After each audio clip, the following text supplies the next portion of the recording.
வணக்கம். இது கள்ளிப்பாடி சேதுபதியின் குரல். நேற்று தினம் அதிமுகவை சார்ந்த 3 சட்டமன்ற உறுப்பினர்கள் தங்களினுடைய சட்டமன்ற பொறுப்பினை ராஜினாமா செய்து அடுத்த சில மணி நேரங்களில் தமிழக வெற்றி கழகத்தில் இணைஞ்சிருக்கிறாங்க. அதனைத் தொடர்ந்து இன்றைய தினம் ஒருவர் ராஜினாமா செய்திருக்கிறார். மொத்தம் 4 பேர் ராஜினாமா செய்திருக்கிறாங்க. இப்ப அந்த 4 தொகுதிகளில் இடைத்தேர்தல் வரக்கூடிய சூழல் நிலவுது. இவங்க இஷ்டத்துக்கு இவங்க ராஜினாமா செய்யறதும் தேர்தல் நிக்கிறது அப்படிங்கிறது அரசியல் தேர்தல் கேலி கூத்தா மாறிடுச்சு. இன்னைக்கு ஓப்பனா சொல்றாங்க எல்லாருமே குதிரை பேரம் நடக்குதுன்னு சொல்லிட்டு அதை கண்கூடா பார்த்துக்கிட்டு இருக்கிறோம். இத்தனை ஆண்டு கால அரசியல் வரலாற்றில் இப்படியான ஒரு இழிச்செயல்கள் நடந்ததே கிடையாது. யார் விட்டு பணம் தேர்தல் நடத்துறது? யார் விட்டு பணம்? தேர்தல் ஆணையத்தில் செலவு செய்யக்கூடிய ஒவ்வொரு தொகையும் ஒரு பைசாவும் மக்களினுடைய வரி பணம். இந்த 4 தொகுதிகளில் இவர்களுடைய சுய ஆதாய சுய லாபத்திற்காக இவர்கள் கட்சி மாறிட்டாங்க. இப்ப அங்க இடைத்தேர்தல் வருதுன்னா மக்களினுடைய வரி பணம் வீணாக இங்கே செலவழிக்கப்படுகிறது. ஏற்கனவே 10 லட்சம் கோடி இந்தியா கடல்ல இருக்குதுன்னு சொல்றாங்க, தமிழ்நாடு கடல்ல இருக்குன்னு சொல்றாங்க. இப்ப இந்த மாதிரிலாம் பண்ணாக்க இன்னும் அந்த கடனும் கூடுதலாகும். அந்த வரி பணத்தை மக்கள்கிட்ட பெற்று திருப்பி அந்த மக்கள் மீது ஏதாவது ஒரு வகையில் அந்த பணத்தை சுரண்டக்கூடிய செயலை இங்க இருக்கக்கூடியவர்கள் ஈடுபடுவாங்க.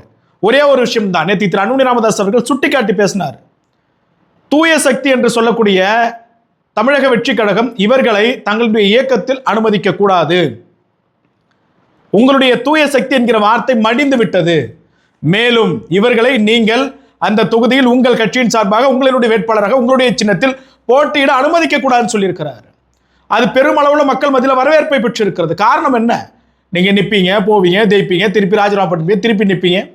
யார் அப்போ உண்டு காசு? இதெல்லாம் ஒரு பொழப்பு இல்லை, இதெல்லாம் வேற வேலை இல்லை. ஒரே ஒரு விடயம் தான் என்ன அப்படின்னா, இது போன்று தேர்தல் ஒரு கட்சியில் நின்றுட்டு ராஜினாமா பண்றாங்கல்ல, அவர்களினுடைய சொத்தை முழுமையாக தேர்தல் ஆணையம் பறிமுதல் செய்து அவர்களுடைய சொத்தில் இருக்கக்கூடிய பணத்தில் அந்தந்த தொகுதிகளில் தேர்தலை நடத்த வேண்டும், அதற்கான செலவை ஏற்க வேண்டும். அதே போல ஒரு கட்சியில் வெற்றி பெற்று அந்த தொகுதியில் ராஜினாமா செய்து பெரிதொரு இயக்கத்தில் அவர்கள் தேர்தல் களத்தை காண நேரிட்டால் அவர்கள் தகுதி நீக்கம் செய்யப்பட வேண்டும். இப்படி ராஜினாமா பண்றாங்க அப்படின்னா வேற ஏதாவது காரணம் தான் ஓகே, உடல்நல குறைவு இல்லை ஏதோ ஒரு காரணம்னா ஓகே. இந்த மாதிரி நோட்டுக்காகவும் சீட்டுக்காகவும் போறவங்கலாம் தகுதி நீக்கம் பண்ணிடணும். எந்த ஜென்மத்திலேயே அவங்கெல்லாம் தேர்தலில் நிற்க முடியாத ஒரு சூழல் இங்க வரணும். அப்படி வந்தால் மட்டும்தான் இது போன்ற குதிரை பேரங்கள் முற்றிலுமாக ஒழிக்கப்படும். சுயநலவாதிகள் சட்டமன்ற உறுப்பினராக வருவது தடுக்கப்படும். பாமகவினுடைய தலைவர் திரு அன்புமணி ராமதாஸ் அவர்கள் சொன்னது போல விஜய் அவர்கள் இந்த நிகழ்வு குறித்தும் இது குறித்த ஒரு பரிசீலனை பண்ண வேண்டும்.